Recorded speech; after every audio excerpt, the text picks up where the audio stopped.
Since the start of the national lockdown in March 2020, more than 342,000 people have been arrested for contravening the Disaster Management Act in one way or another. At least 20,000 were arrested since the start of December. Police Minister Bheki Cele made the announcement this week. He reiterated that breaching level 3 lockdown regulations could result in a hefty fine and imprisonment of up to 6 months. Breaking curfew could result in a 3,000 rand fine, while failure to wear a mask in public could cost you 1,500 rand. Now, the ministry says fines may also be accompanied by a jail sentence not exceeding 6 months, and that criminal records could await those that are found guilty. So as mentioned, we're expecting the Police Minister, Bheki Cele, to join us, but we are so happy that he has been replaced by the ministry spokesperson who's come up and chatted to us this morning, Lirandzu Themba. Good to see you, Lirandzu. Thanks very, very much for coming on this morning. Good morning, Leanne, and thank you so much for the opportunity. Wow, I'm looking at these numbers. 342,000 people arrested this particular over the lockdown period. I mean, talk to us about this.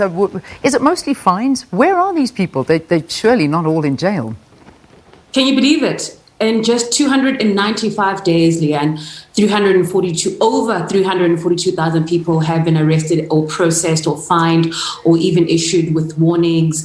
Some of their cases have been withdrawn, but the majority have been fined, and we're happy to let South Africans know that, people are not incarcerated in mass. They're not sitting in our jails or in our police cells.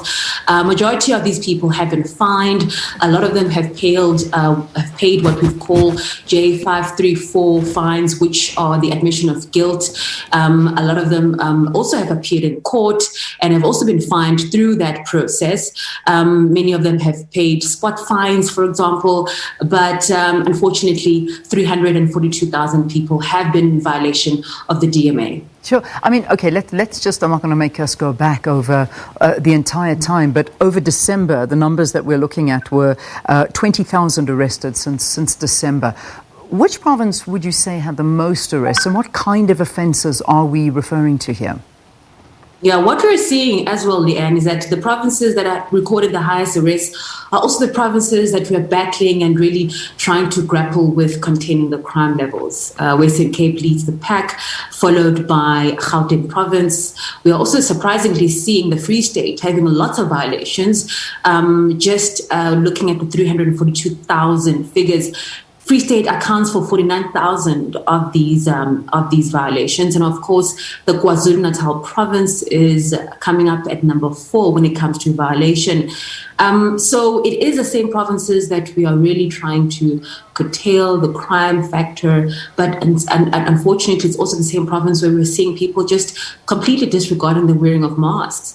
Just in the past 2 weeks, Leanne, we have seen over 7,000 people being arrested, being fined, being processed for not wearing a mask. This is after, by the way, being told by a law enforcement officer, this being a South African Police Service officer, an SANDF officer, a traffic officer, to be told to wear your mask, being given the opportunity to have your, some form of face covering, but yet some people just simply don't comply. Some people remain steadfast in not wearing a mask, and those people are, arrested, fined, and sometimes even taken and put behind bars. Wow. 1,000 people. I mean, we're talking in this short time frame that have been arrested. And I mean, do you find, and I ask this sincerely, I mean, obviously, some people can't afford to pay the fine of 1,500 rand. So you're finding them that actually you are behind bars for not wearing a mask. Have you got cases currently of people serving time? Look, what we're also doing is encouraging our police officers to look at specific circumstances and making a call. For example, when you find a homeless person who does not have a face covering or a mask, your first goal is not to arrest that person, because the last thing we need, Leanne, is to really fill our police cells or our prisons with people that are only going to exacerbate the situation, which is what we're trying to encourage, is social distancing.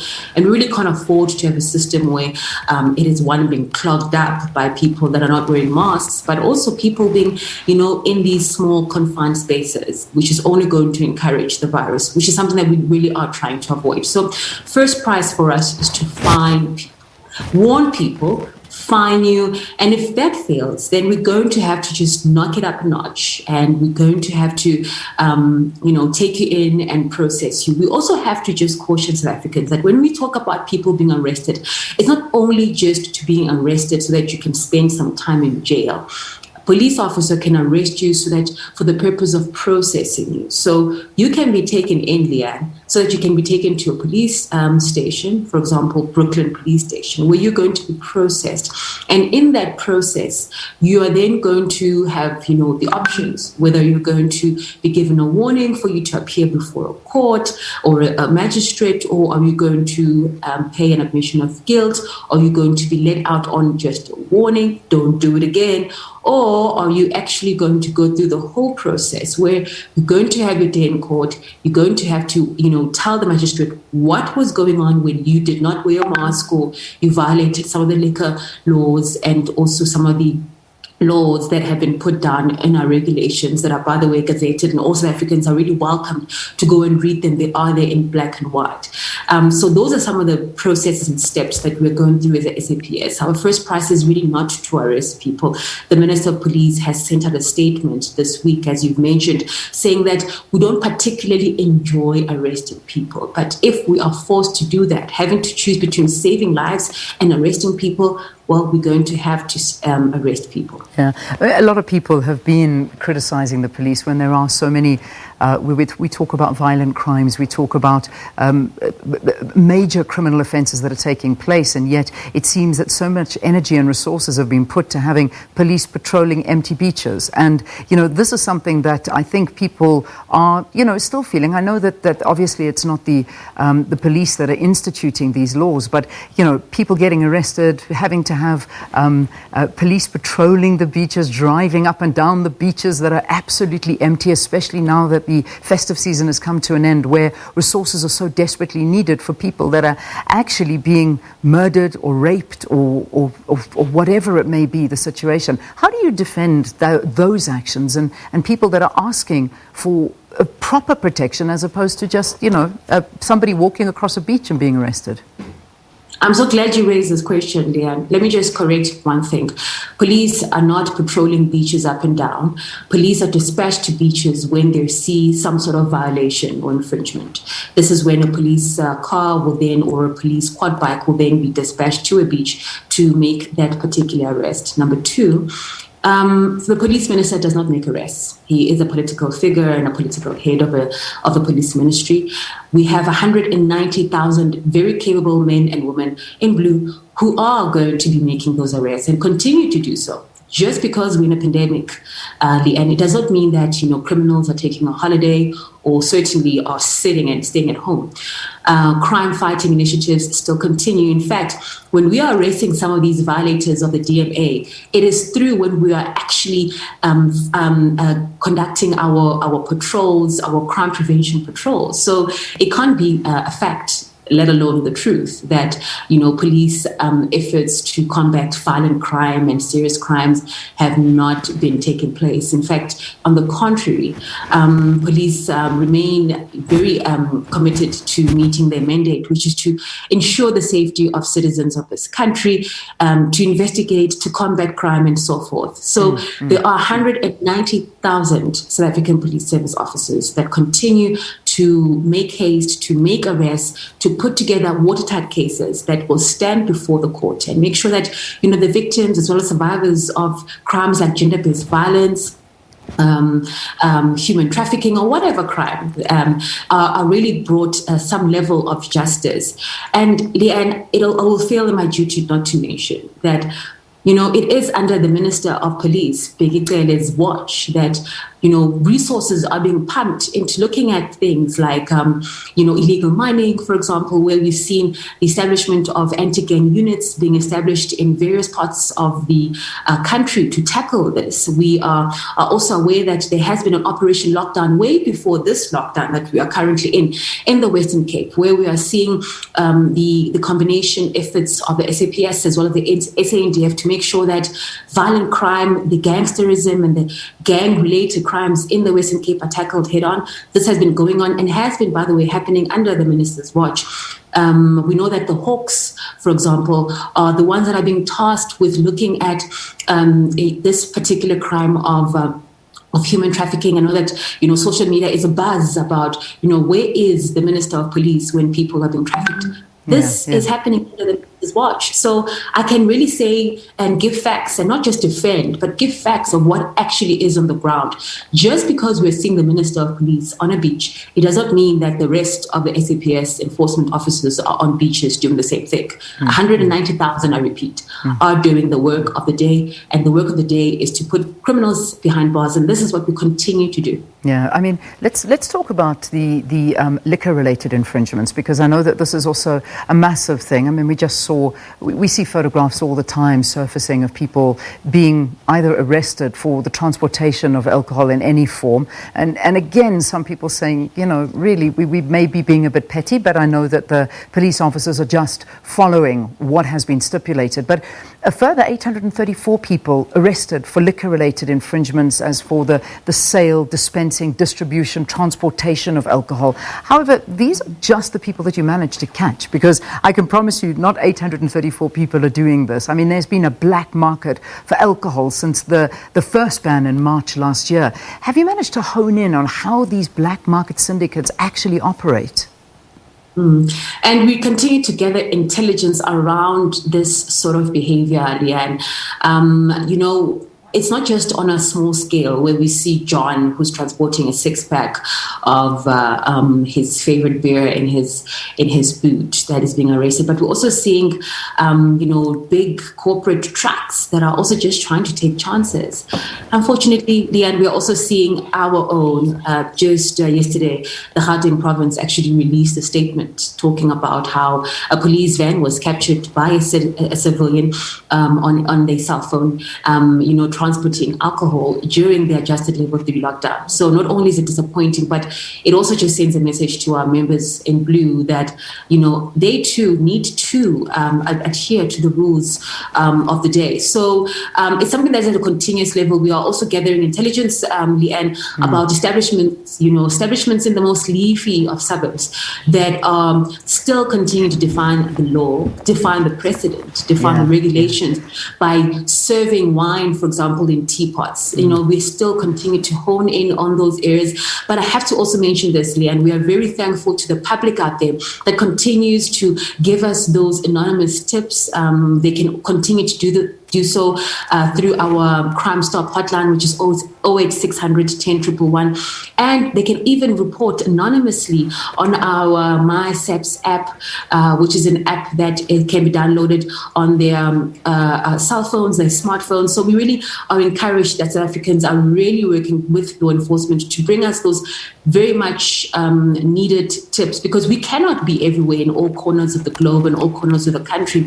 But we know that South Africans are there. South Africans are concerned about the rising numbers. We are all concerned. We are all in it together. So thank you so much for saying. We certainly are, and I mean, but one thing is kind of that jumps out as alarming is, it's well and good restaurants selling wine or whatever it may be in a teapot, and that is, we do know that's happening. But to actually catch red-handed police officers distributing the alcohol, I know you said it's disappointing, but what's happened to those police officers? I mean, these are people that we're meant to look up to and respect, and yet they've often been described as the middlemen in all of these illegal wranglings. What happened to these, for instance, that were caught with this alcohol being distributed in the van? Well, with this particular case, we know that internal disciplinary measures are being instituted against this particular member who we understand used this car without the consent of the person that is assigned to the car. We are encouraged by the police ministry that this is happening, and in fact, it has happened so quickly on. After just an anonymous, a video was circulating, and just that thorough sort of investigation and looking at who actually did what and where. And we really hope that the provincial commissioner of the province can really get to the bottom of this and obviously provide a much thorough report as to what is going to happen to this particular member. But we know that this is not in isolation, Leanne. We are aware that the last count, over 300 police officers were found to be in contravention of the DMA, the same law that they're supposed to be enforcing. It's not just only disappointing, but the law has to take its course. We are happily going to have to swap the blue uniform for the orange one. They are not immune to the laws of the country, Leah. Just because they are the law enforcers, they too are subjected to the same laws. We know that we've had officers being dismissed from the service, and also going through the processes of the courts as well. Yeah, just a final closing note. Let's talk to the EFF as well, that are basically coming forward and putting through charges, reporting Cele to the public protector for involvement in PPE. Talk to us about this. What is happening with regard to this particular case and the EFF for the political interference and things like that? Let's talk about that. What's the latest? Well, look, the EFF has all the right to approach whatever institution to really vent out and get what they think would be a form of justice. The minister has noted the move by the EFF and is just waiting for the processes to unfold.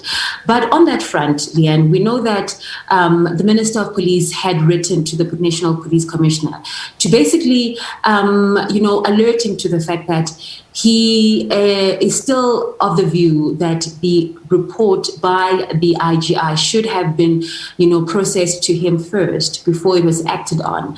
The minister still does stand by this decision. But of course, we know that the North Gauteng High Court has ruled on this matter just last week. And the minister obviously will not in any way defy the court ruling and would, would have to, comply with what the court says. Unfortunately, what we are looking at now is just the matter of, the IG report, which we still believe in the police ministry should have been furnished to the Minister of Police. We're not in any way saying that the disciplinary proceedings or processes before the crime intelligence boss should not have taken place. We were just, the minister was just calling for them to be put in abeyance until this report is furnished to him. So that's where we are right now as a police ministry, as well as the National Police Office of the National Police Commissioner and on that front. So the EFF is more than happy and more than willing to do this. But I just have to, while I have this platform, just correct one untruth that was said in that press conference yesterday about the shortage of PPEs and the reason why over 400 SAPS officers have died from COVID-19. This could not be further from the truth. We are satisfied that our committees that have been put together on a national, district and provincial and station levels that are really looking at the distribution of PPEs are really hard at work to make sure that every police officer is provided with the necessary PPEs, will be masks, sanitizers and so forth. So we're confident that this is still something that is ongoing and it is being taken care of as it should. All right, Lirandzu, we'll leave it there for this morning. Lirandzu Themba, thank you very, very much for talking to us about police activities during the current lockdown. Also, charges from the EFF against the police minister, Bheki Cele, as well as allegations of a lack of PPE, which Lirandzu has said is not true. Right, that is, of course, leading us up to the 7 o'clock.